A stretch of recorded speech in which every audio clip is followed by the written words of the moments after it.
Casting tight islands or far margins can be a huge edge. Ooh, come on. These are often a safe space for the carp, so getting your rig as close to the bank or underneath an overhanging tree can be the difference between success or failure. I am currently at East Delph Lakes in Peterborough and fishing on the front lake. We have an island in front of us and a far margin to my left. I really enjoy this sort of fishing, but it can prove quite daunting when you're chucking your leads up against overhanging trees and far margins. So I'm going to show you a few of my techniques of what I do to make it a lot easier for you. Well, I'm going to get the lead and rod now and have a flick around, see if we can find some firmer spots along the side of the island and up against the far margin. I've got a rod here with a 4.5 ounce lead on. I'm just going to cast towards the island in front of me. You can't really ignore it in a swim like this. From previous trips here, I know that a lot of these islands are undercut. What I need to try and do is get the lead, to drill the lead into the island and sort of give it a little bit as well, so we drop straight down so we don't swing back. So I'm going to have a little cast first. I'll do it a little bit short so I don't end up hanging in the trees. And then what I'll do is I'll show you what I do after that to get a little bit closer. So I'll just try and get it a little bit shorter than I need to be. That was pretty close anyway. So that was probably landed 1.5 foot off the island. Now, I'm going to give it another go because when you clipped up, you kind of got to get where your rod's finishing in the right angle. So we know whether we've got to swing it about a little bit or just follow it through. So we'll have another little cast. I don't want to cast around too much because I don't really want to scare anything away that's there.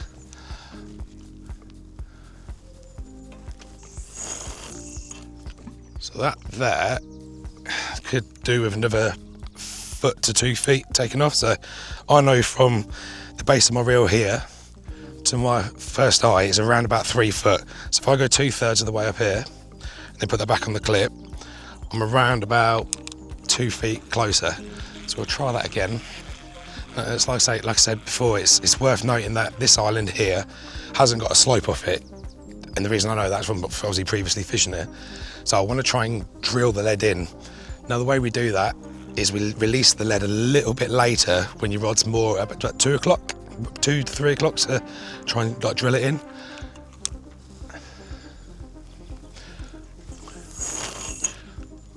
Like that there is spot on. I think I'm going to put a solid bag on this rod. Because it's got overhanging willows on, the reason I'm opting to use a solid bag on this is that if it does catch the willow branches, you know your rig's not going to get caught up and you're fishing safely and efficiently. And then if you do go a little bit too far, overshot it, it hits the bank, you can 9 times out of 10 wiggle it back and then get you a little bit closer. So that is a couple of little tips there, but it's the reason why I do use the solid bags when fishing up against islands. So I'm pretty happy where that's landing now and where it's clipped up. So I'll get it wrapped up and make a note of it to know should I get a bite later on this evening where I need to wrap it up and clip it back up against the island. So that's right and one done. I'll get a bait on and get it out and then we'll show you the left-hand rod. So the way I like to tie my solid PVA bags is using the rapid PVA system. I like to keep my mix simple by using the mainline PVA bag and spod mix. And there's a variety of size pellets in here, enough to get my PVA bags nice and solid, so should I need to cast them a little bit further, I've got the density to assist. The size of the bags I use are small. I use these because with 3.5 ounce flat pair lead, with the amount of pellet that goes in, it gives me a weight of about 4.5 ounces. The reason I do this is because I like to lead around with a 4.5 ounce lead. So when I'm casting out my PVA bag, it replicates that weight similar of my lead rod. This becomes really important when you're casting up against islands and far margins. Should you be leading around with a lead of a significant size difference, you do risk hanging up into a tree or casting onto the island. Alright, so that's the bag tied, nice and compact. I'm going to get it on the spot, hopefully get it done first time. It's quite important to note that where you're standing from when you are leading up is exactly the same place. Luckily we've got a bit of wood here, that's where my big toe is sat. So let's try and get it out.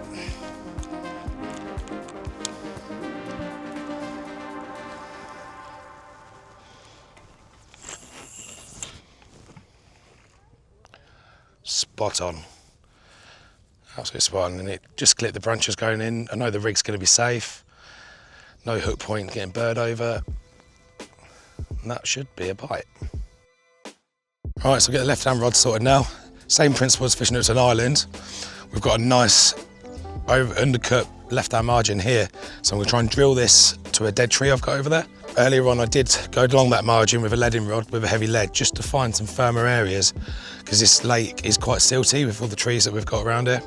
There is a firm spot over there where I wasn't getting any bubbles coming up from the silt and it was plugging a little bit, so get this over there and see how far we are.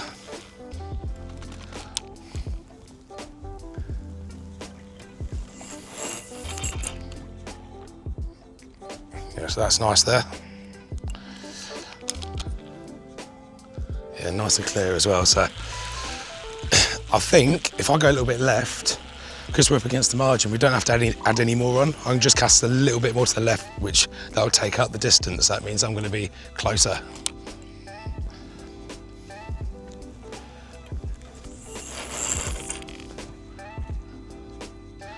And that's, yeah, I think that's the one there. So again, we're going to get the solid bag on that and get that one sorted.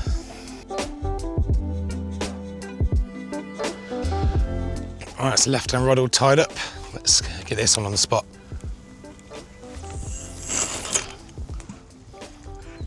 Bang on. Right, so that's that rod out. I'm not going to put any freebies out on that one. Because with solid bag, I just want them to, I think they're going to be patrolling along that area. So I think just enough bait there just for a quick bite. And then if I start getting a few bites, I could probably trick a little bit in on the margin, but because we're in an early spring, I think just that little parcel of attraction will be enough just to nick a few bites today. So fingers crossed.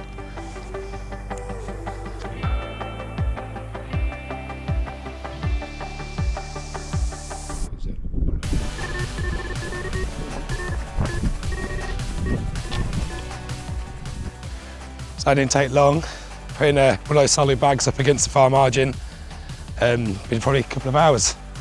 It's just rattled off, so we're going to try to get it in and show you the prize. Whoa. Yeah.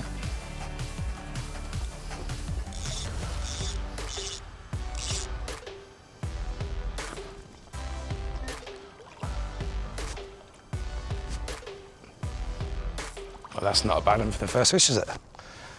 Lovely job.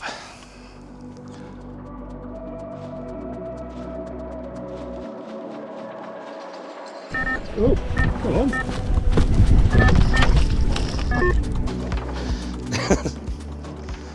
The right rod's gone off as well. So we've got a fish in the net, playing one. Literally 10 minutes after fishery owner said that you don't do afternoon bites. So this time of year, it can really happen whenever, can't it?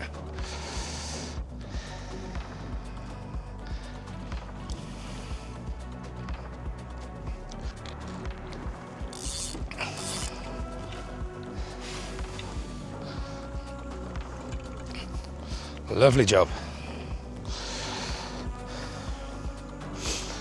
Well, you can't knock that after big rod's been up 2 hours. And probably a low double common. Getting these rods sorted out and getting back out on the spots.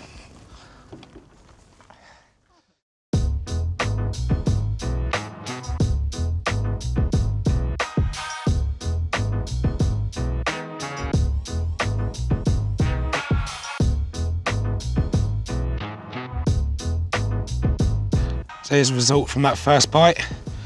Just shows the importance of getting your casting right to get that rig as close as you can to the far margin. Lovely scaly one. Right, there you go. Right, let's get the camera out. Have a look at her.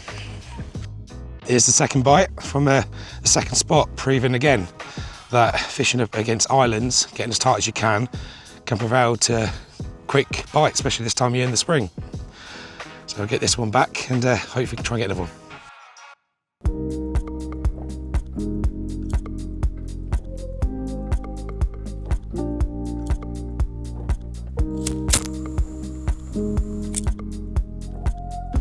Thought I'd talk you for the rig that's doing the do. So I'll start off with 10 to 12 inches of rig tubing. This is normally to go with the rules of a fishery. If I could get away fishing it naked, I would do, if I was fishing at a distance, but as we're only fishing up to islands and far banks that aren't exceeding anything sort of 60, 70 yards, I can get away with this. And down from that, we've got the inline drop-off kit. Now, you shouldn't always drop your leads all the time when you don't need to.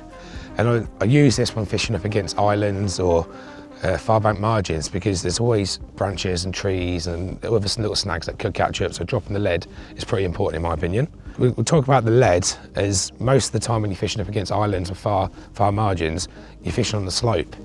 Where we are today at East Delph, the actual margins are quite steep. There's quite a steep drop off where it's quite undercut. So having the flat lead isn't crucial, but it's just in the armoury for them times when you do need to fish on the slope. And then from that, I fish a real short, no longer than 3-inch hook length. Now I come away from the conventional wide gape hooks when I'm fishing solid bags, just because I have so much confidence on my overfishing with the medium curves. They're strong, they're sharp, they're reliable, and the land to hook ratio is just second to none. Right, so the way I tie this is I do a whipping knock on the shank first, and that's just literally just a 4-turn whipping knock. Now this comes from a D-rig that I've been using over on my Syndicate lake where I'm catching quite a fair few fish, and it's just playing around with this, adapting it into my solid bag fishing. Then I attach the micro hook ring swivel, and then I size up the D before I even tie the knotless knot. Once I've sized up the D, I then do a 5-turn knotless knot. From there, I'll give myself just over 3 inches, because then after you're doing a figure of 8 knot for the loop, it just takes it down to that magical 3-inch mark. So after I've created the figure of 8 loop, I then loop to loop it to a double end swivel, which then fits into, with one of the grommets, into the bottom of the lead. Hook bait wise, because I always fish small micro pellets, I always try and use the smallest wafter I could get away with. We're coming into spring now, so it's against the rules if you don't use yellow, and both of the bites have actually come to a yellow hook bait, so the proof is in the pudding on that one. So it's quite simple and it's strong and reliable. I don't play around with those shrink tubes because the aggressive curve on the hook. And I've over the years I've caught carp to over 46 pounds using this rig, and it's bailed me out of jail on a number of times as well.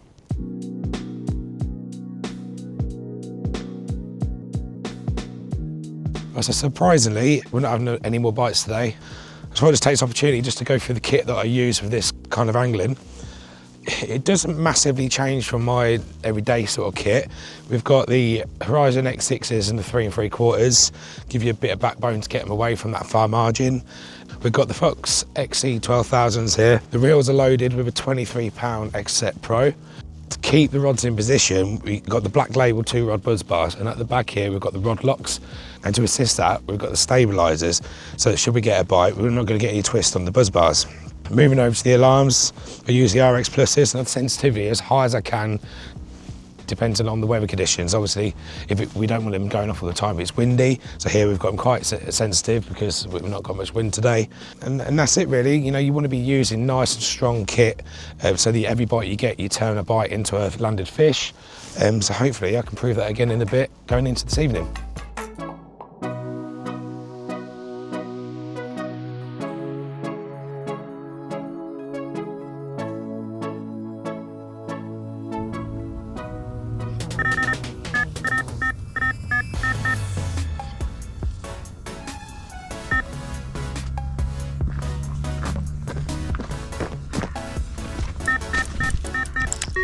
So, just getting settled and sorted out for the night.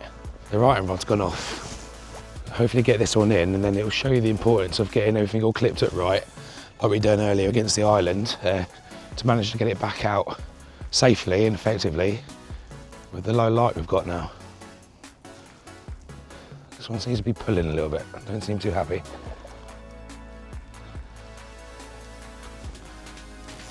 So it's got the line wrapped around him. Wrapped around his bottom fin, isn't he? Oh, lovely.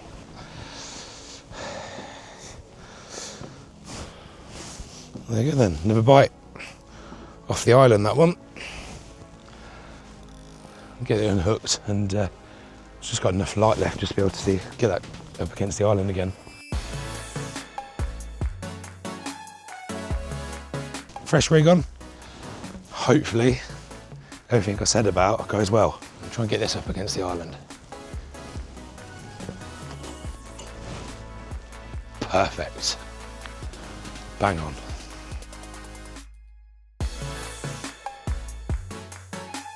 Yeah, proper now, let's say, right in the middle of the bottom lip. Couldn't be any more perfect.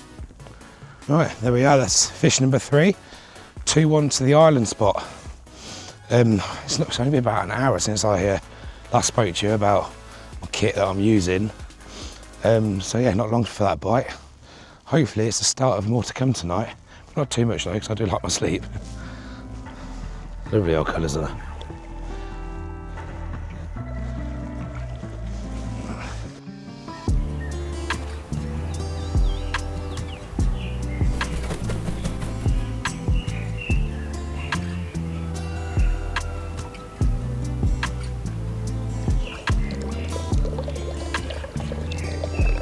A little morning update for you. Nothing really happened through the night. Had an occurrence about 4:30 this morning. I think I got done on the left-hand rods. And it was bitterly cold this morning again. It was -3, I think it was. Everything was white, but the sunrise was absolutely stunning, which makes it worth it coming out for these early spring mornings. So rods are out again, redone. Hopefully you'll get another bite this morning. And if it does, I'll show you.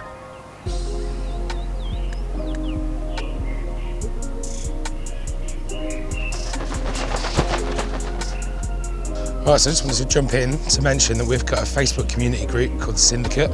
Perfect place to have your carpy chats, look at all things Fox and ask any questions you like about any other products. You can find it here by scanning this QR code with your mobile, and then you'll be able to have a look yourself.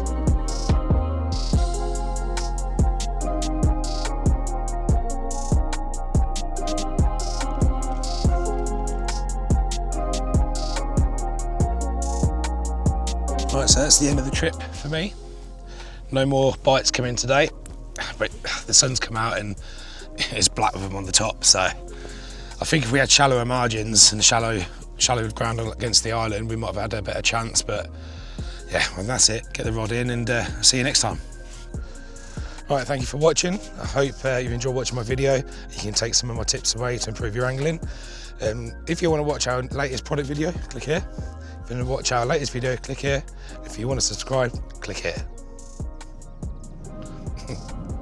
Yeah.